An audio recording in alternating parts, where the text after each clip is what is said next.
Hey there, this is A Manard Mitra Yah for Monks of the Way, and this is a Sit With Me Sunday, actually, replacing a Sit With Me Saturday, which I didn't feel was good enough. Didn't feel was a good production value.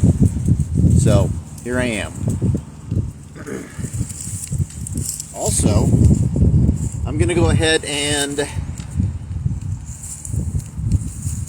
cover the second talk in the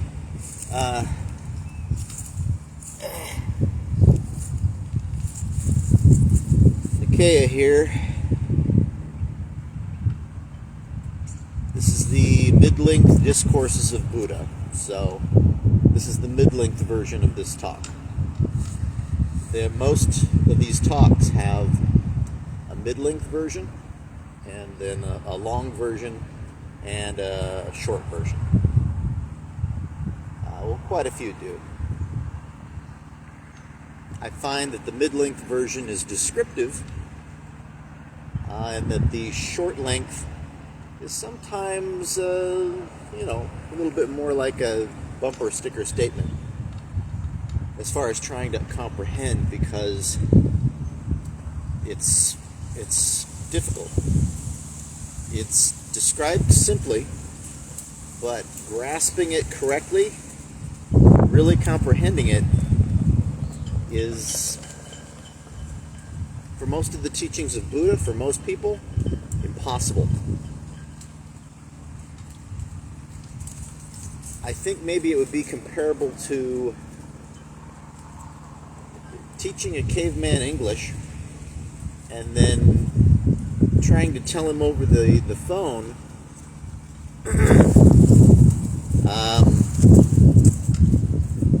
how to get on a computer and get to Netflix to see some show.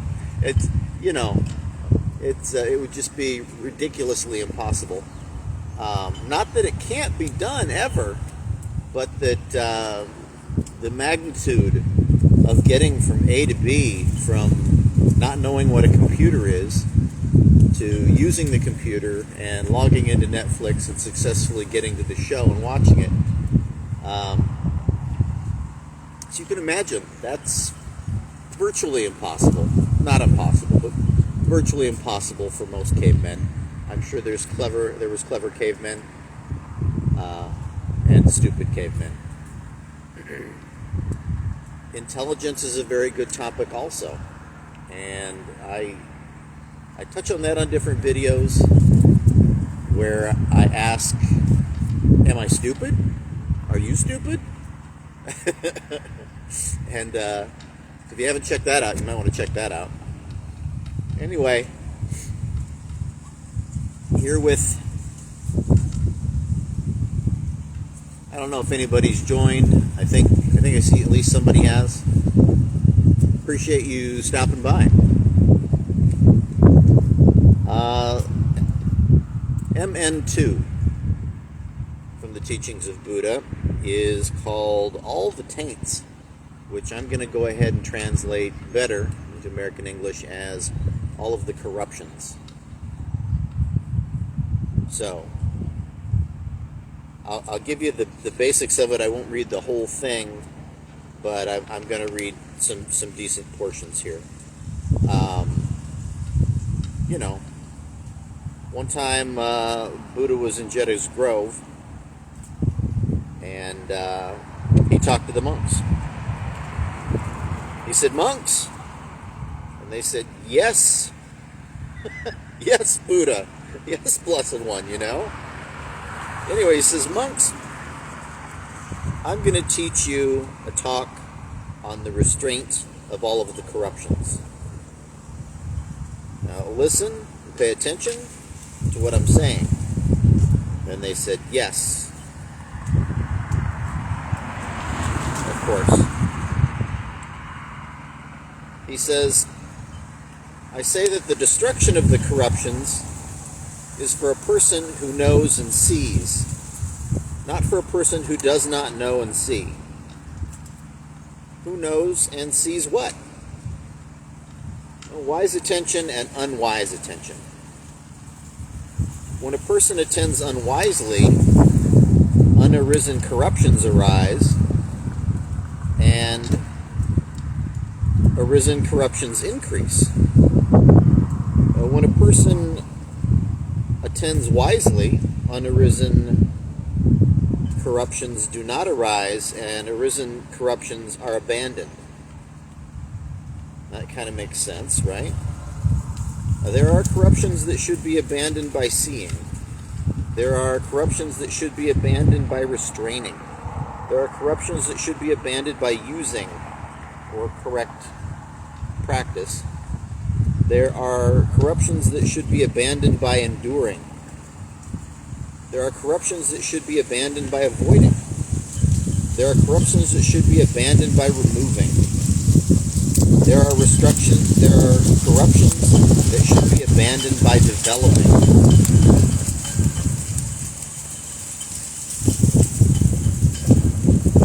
Now, I think all of that stuff makes sense to you guys.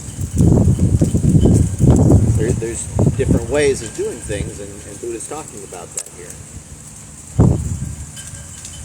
I wish I had a wider shot so you could see all the leaves falling. It's really something. So anyway,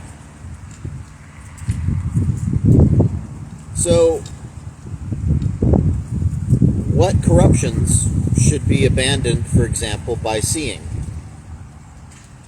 Monks, an untaught ordinary person who has no regard for noble ones,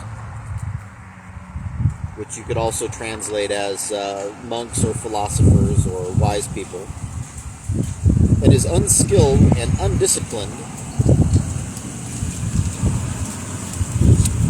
in their practice of the way of things, who has no regard for true men, well, that's kind of sexist, true people of truth, and is unskilled and undisciplined in their practice of truth, does not understand that what things are fit for attention and what things are unfit for attention. So that is so. He attends to those things unfit for attention, and he does not attend to those things fit for attention. Let's not say he, let's say that person. So that person is that way.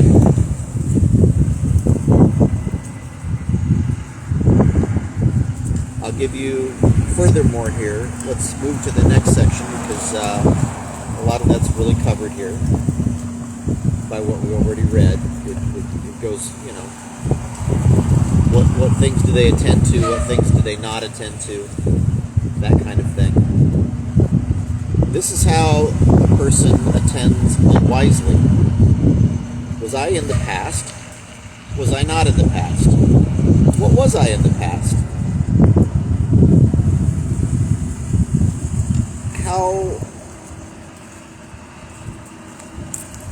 How was I in the past? Having been what?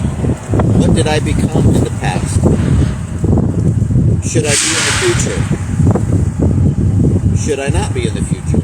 What should I be in the future? How should I be in the future? Having been what? What should I become in the future? Or else that person is inwardly perplexed about the now. Am I? Am I not? What am I? How am I? Where has this being come from? Where will it go? Questions about self, basically. And once again, he's talking about how ridiculous it is to be stuck in that kind of thing. Oh, the camera moved. It's okay. Maybe I should move.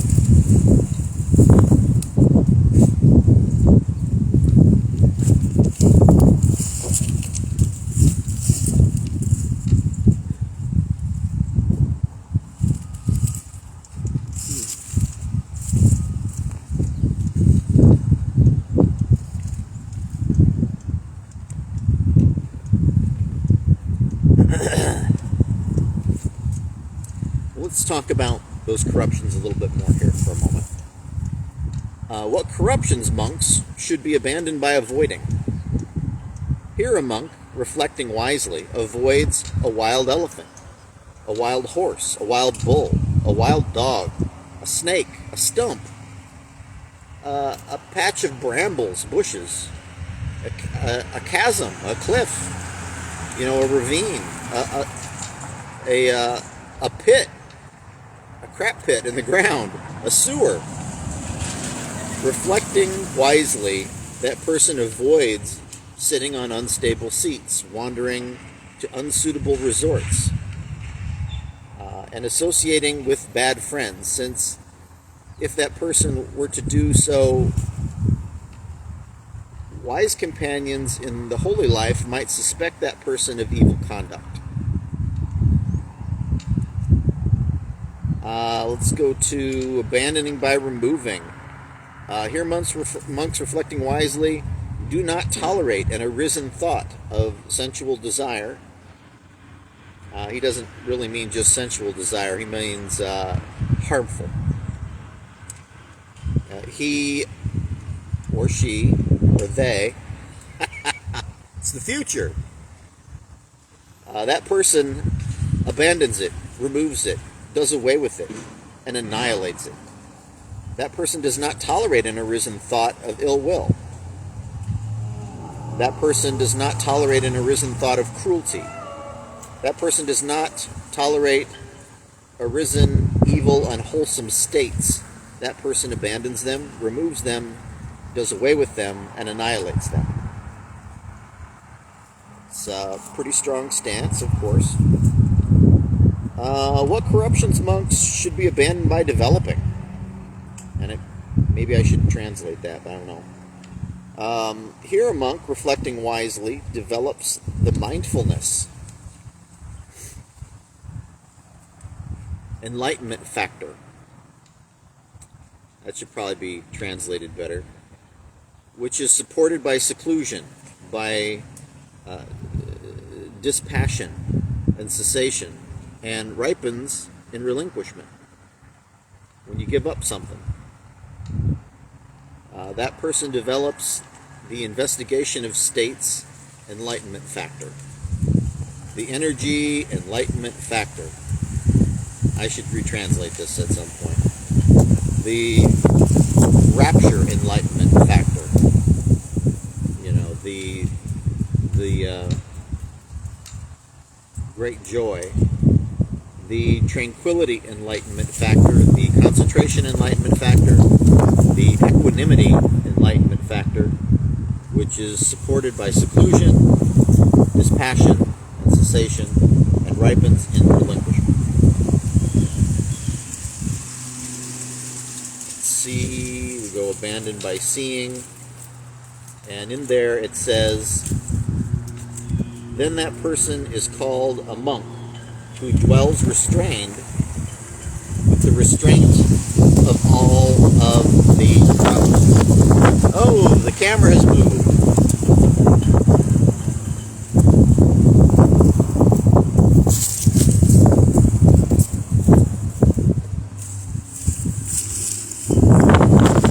I'm so sorry. I guess you were still able to hear me.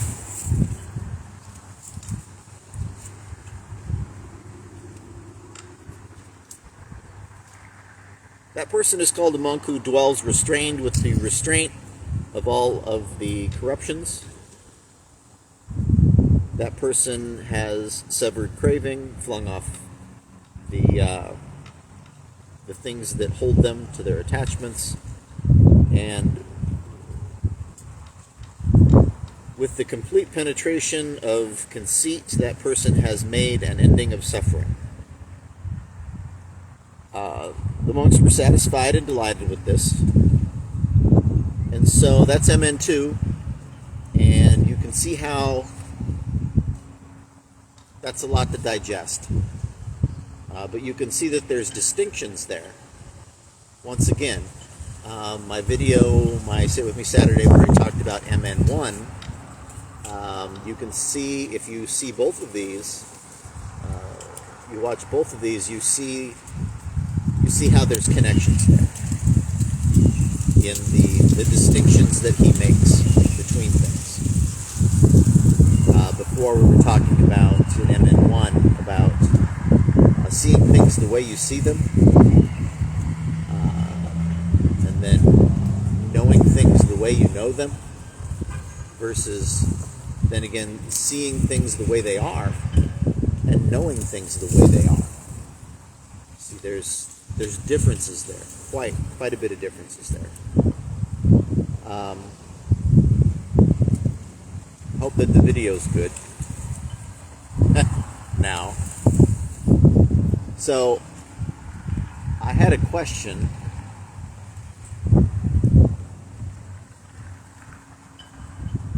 about meditation, and I had a question about enlightenment. I had some questions before, and for the meditation part of this sit with me Saturday, Sunday, let's say, sitting outside of next to O'Reilly Auto Parts. Let's do a shameless plug for O'Reilly's Auto Parts, because they're the ones that keep my RV going, keep my homeless home going. And let's say it's O'Reilly. No, it's O'Reilly's Auto Parts. This is not the views in this video are not necessarily the views of O'Reilly Auto Parts or its affiliates, and they're not paying me. But I thought I'd mention it. Pretty good place, but I'm off topic. I get it. Meditation, enlightenment.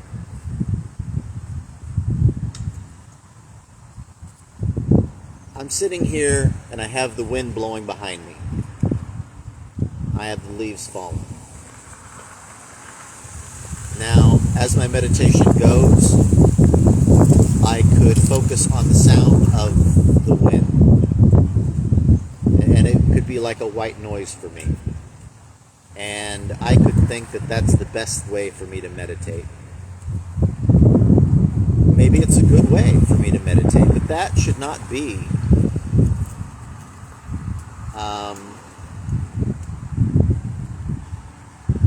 my only practice. I think that would be a poor choice, although not. I should qualify that and say it could be a productive and wise practice, but there are aspects to it that are necessarily unwise and unproductive.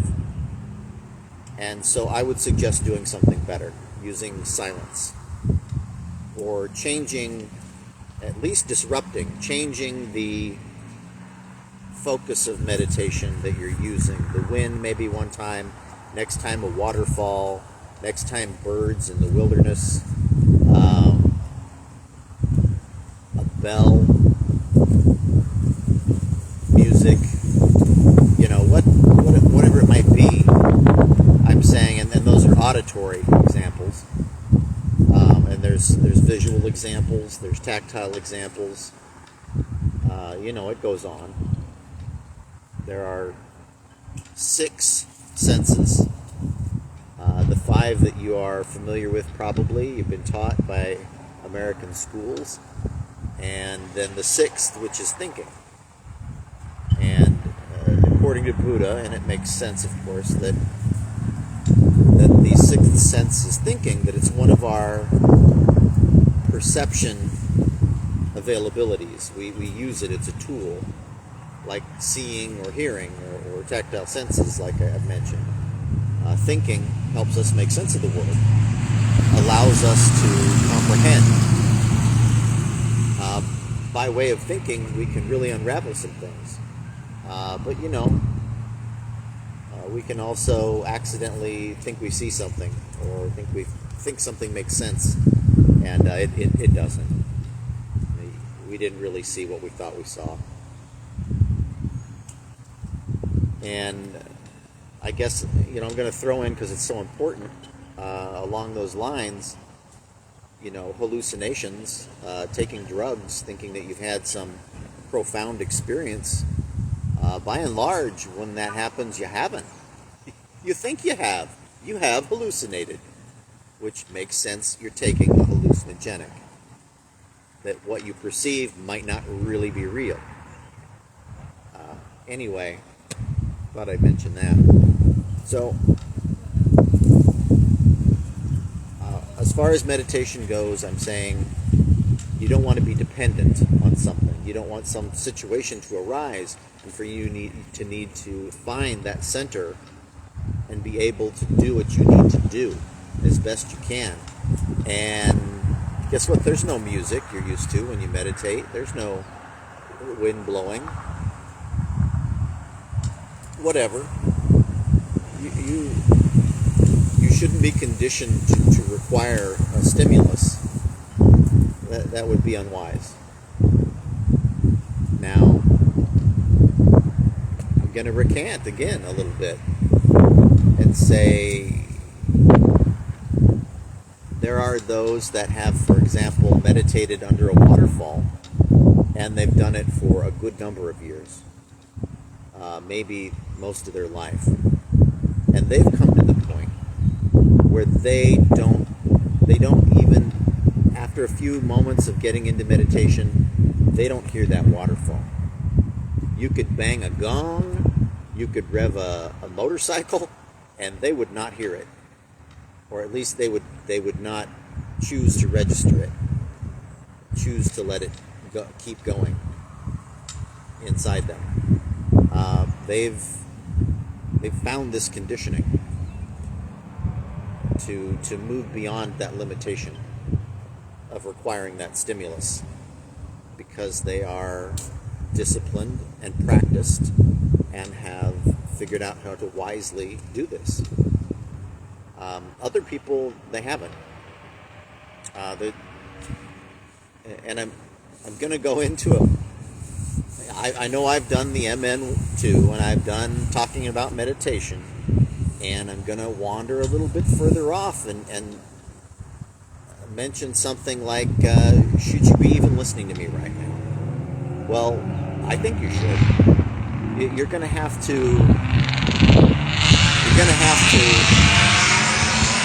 use some discernment. You're going to have to use some discernment because, for example, you might think a person is smart. Maybe you live in the middle of a city with multiple universities, professors walking around, you're in a coffee shop, you're like, these people, they're smart. Okay. And you think people, you hope people, and you believe probably people are smart if they're in positions where it seems like they need to be smart to be in that position, like let's say a judge. But I'm here to tell you, for a while I lived in Leadville, Colorado. It was at the time the highest elevated town, incorporated town in the United States, in the mountains. And the judge was the chief of police and the mayor. And when he had court, there was a case with my friend where his girlfriend, which he'd broken up with, to be fair, said he could come over anytime he wanted and take a shower. And he came over, thought she was going to be there, and she wasn't. Well, they had this window that they always went through because they sometimes accidentally locked themselves out. And so he's like, I will just go through the window. Well, he went through the window and took a shower, and he left without incident. And then she came home. The bathroom was steaming, and she figured out what happened, that he had probably come over and taken a shower, called the police. Police came over, said, what's the deal? She's like, I think he was here. I think he took a shower. They're like, why? She's like, it's steamy. Okay. All right then. We'll follow that. So they went and questioned him, and he's like, yeah, I went in there. She said I could come over and use the shower whenever I want. And they're like, but you, crawled through the window? And he's like, yeah, we always did that. It was just a thing. And they're like, okay. So they arrested him. When they went before the judge said, well, now, did you say you could come over and do that? Yes, I did. Okay, so you guys had some bickering, you changed your mind? Yeah. Did you tell him you changed your mind about that? No. Okay. So he had the permission to do what he did, right? And she's like, yeah, but I don't think it was right. Okay. So, the case should have fell apart, but he was like, and he spoke in a way that if you're well spoken, you would hear it and even sometimes get lost. Like, what did he just say? Because the way he spoke was mountain talk, I guess, maybe you'd say. Hillbilly talk? I don't know. And he went ahead and sentenced my friend to jail. And my friend said he went to jail because he didn't have a shower curtain. And that was why he went over and took a shower, because they didn't have a shower curtain and they didn't have enough money to buy one. So my friend went to jail anyway.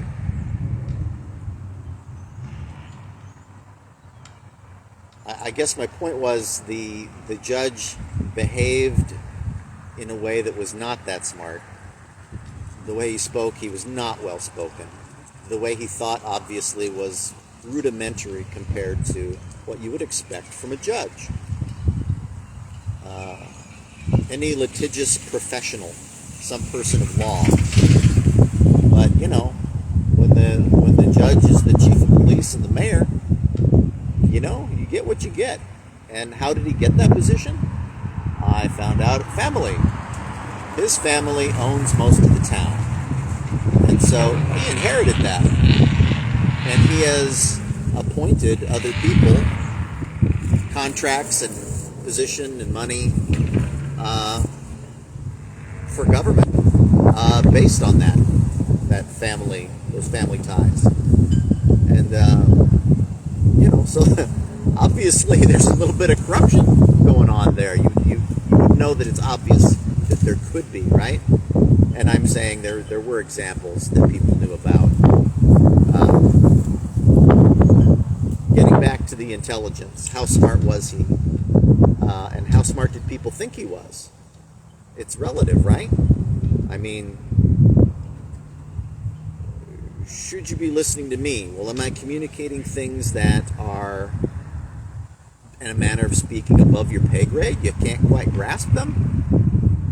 Even though I'm laying things out very plainly, and maybe you actually think you fully understand, but it really hasn't clicked. Could be the case. Am I presenting things in a simple way, and they're just too simple for you? Not useful. I don't think so. But, you need to be mindful. You don't want to engage with things that are unskillful and, go down the rabbit hole of endless nonsense. And if I'm not demonstrating to you that that's not what's going on here, you shouldn't be here. You shouldn't. I guess I wouldn't make a good popular guru, right? Talking like that. It's for real here. That's one thing you get with me is you sit with me, it's for real. I'm not pulling any punches here. I'm not candy coating things so that you don't have a fair understanding or expectation of what's going on.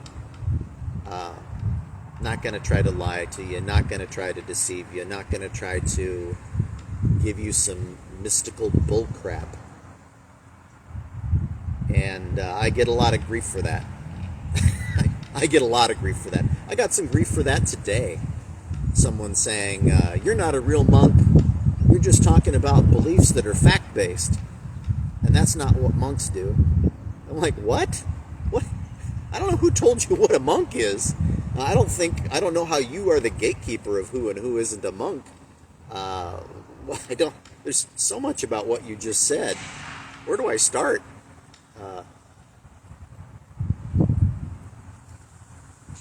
Oh my gosh. I don't think I even need to go and explain down that path. I think you understand where I'm going with that. Let's see. Let me check and see. Looks like somebody typed something. My brain seems to be better today than it was yesterday, but my reflexes, maybe not so much. Principles for a virtuous polity. Throughout the history of human civilization, the survival and overthrow of any government has depended on various factors. Absolutely. There's a list. It popped all the way down to number 4. Rules should be sharp, shrewd, and intelligent. So on and so forth. 5, rulers should know that the law they enact is not God's law. There's something covering that part. I don't know if that's what he's saying. But a social contract between them and the people. Okay. It's not a religious law versus law by the people. Not dependent upon some ancient texts or ancient beliefs. Famously, the Iron Age New Testament of the Bible, their understanding of the world, and things were still very scary back then. People didn't know why things happened, or why do people get sick.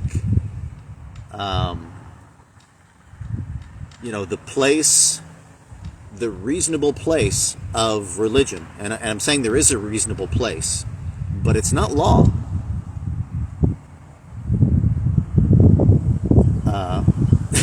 We can get into that some other time. Can you talk about this idea? Well, let me see what idea we were talking about here. The principles of permanence of a government are the following ones. Not sure I'm reading that correctly. That I achieved after much study. Okay, you're saying you came up with these rules. Rulers should consider society as their own body. So, just as a person does not harm his own body, rulers should not harm the people of their society. They must consider the interests of the people in all decisions. Well, that's just number 1. And yeah, that's part of the disconnect that we have here. It's always been the case, if we look back at the past where kings arose, people made towns and they had enacted government basically through rulers like kings. From the tribal leaders that they had, it became more advanced. And if the people rose up against the king was going to die. There was no doubt about this. They don't know where the guy lives in the castle. He's surrounded by people, that work for him, that he depends on for his life. And I say he, although sometimes it was a she. So the king or queen was very connected to the people's livelihood. If the people were overtaxed and starving, they weren't getting services, they weren't getting food, they weren't getting any education, they weren't getting protection from animals, from war, from robbers. There was no planning to prevent disease, although they knew almost nothing about what causes disease. But I'm saying, today we have these problems where many of these rulers, these kings and queens, are billionaires. And they are so disconnected from the people that work for them, like the man called Bezos from the people that work in the warehouses of a company called Amazon that he owns. What is he doing for those people? How responsible is he for them being able to live, being able to afford, medicine, hospitalization if something happens, education for themselves, for their children. It goes on and on. How do they live? What is their standard of living? Are they gonna have to choose between medicine and heat in the winter? Does Bezos know this? No, he makes it pretty clear he has no idea how regular people live. And so there's a huge disconnect. How can he regard his company and his employees as his own body when he governs it? And he does govern it to a great degree. He can spend, many millions of dollars lobbying to have any rule he sees fit to make everybody think it's a great idea and make it a law. To make sure that he doesn't have to pay any taxes. When his employees have to spend, I guess about half of their income on these taxes. He skates. And, I know it might sound like I'm anti-rich people or government, but I'm not. And I'm not saying everybody is so dislocated that they don't care, that they're not mindful in the ways that they should be when they have such leadership, such roles of rule. You might call it nobility, the responsibilities of nobility. I guess that's what I would call this.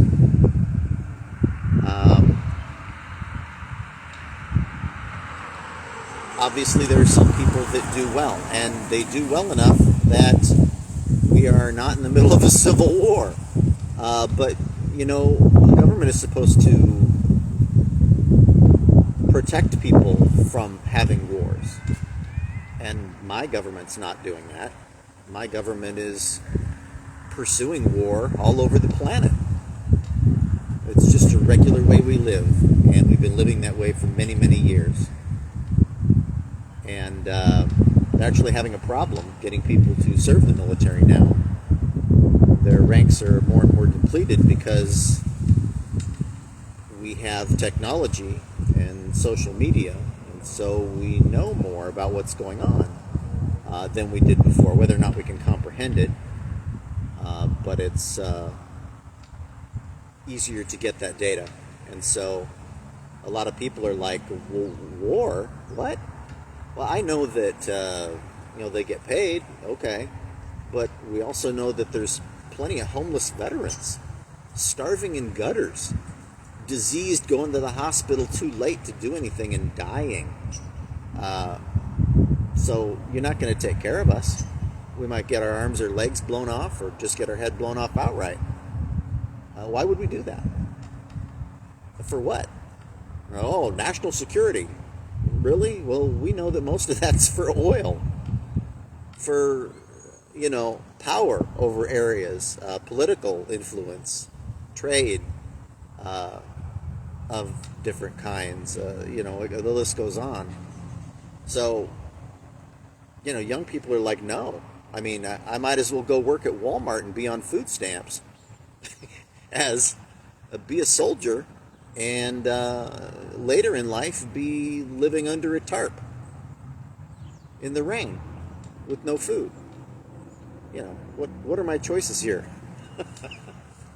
So, I'm digressing a lot here, but it's like a sit with me Saturday here. So you know, you're just hanging out with me. We're just talking. So let me see if there's more comments.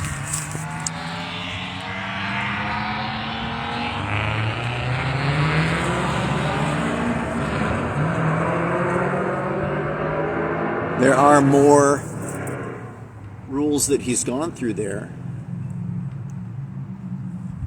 It's a lot, maybe a lot to talk about. How long have we been doing this? Is there a countdown here? I don't know.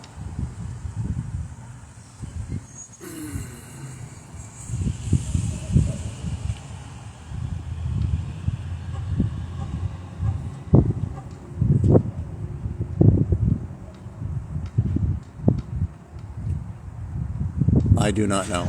Anyway, if somebody has some questions or want to know about a particular teaching of Buddha or concept or the Buddhist view on a particular thing, just let me know. I'm going to give it a few more minutes for any interaction you guys want to have. Hopefully no haters. So far I've avoided the haters. I've avoided most people because I haven't advertised this like at all.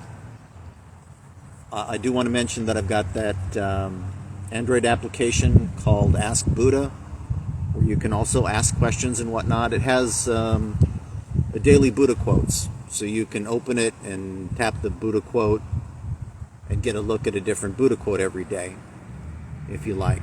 It's not going to ask for an email address or an account, or password, or any of that garbage.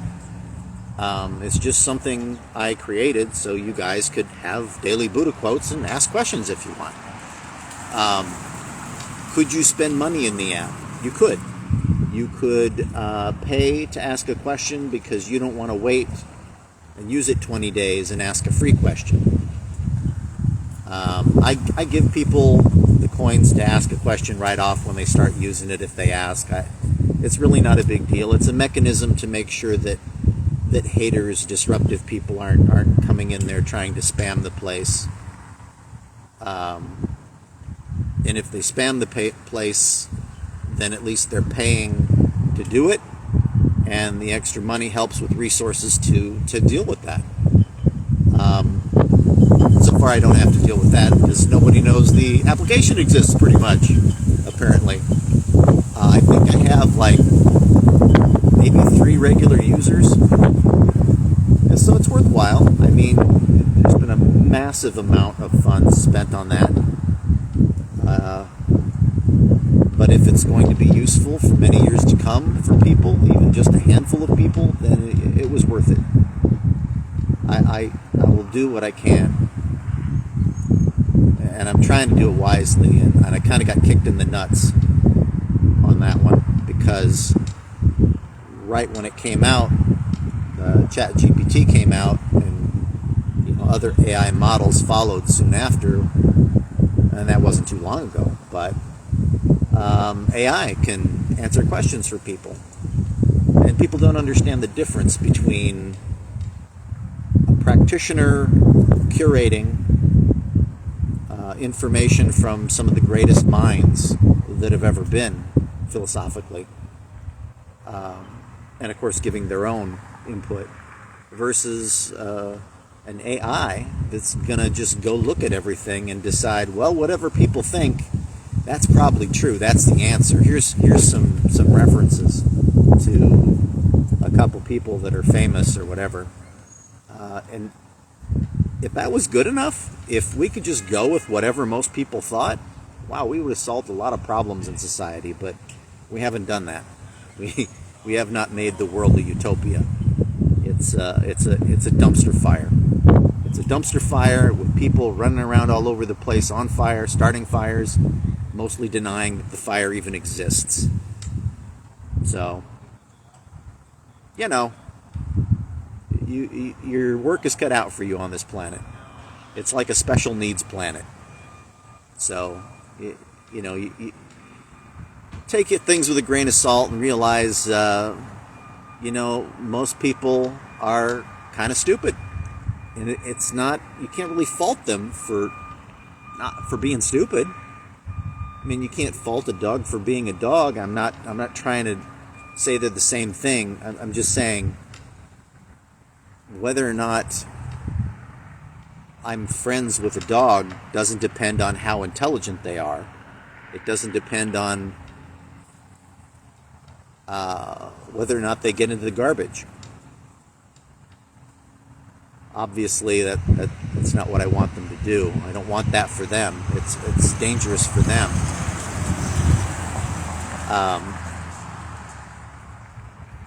And sure, it's a nuisance for me also. I guess that's a good analogy. You know, people in society doing horrible things that are horrible for themselves, but also horrible for society. Well, I've probably gone on long enough. Whatever platform you're seeing this on, please go ahead and like, follow, that kind of thing. Check out the Android application if you have an Android. I have a meditation booklet in the Facebook group, Monks of the Way.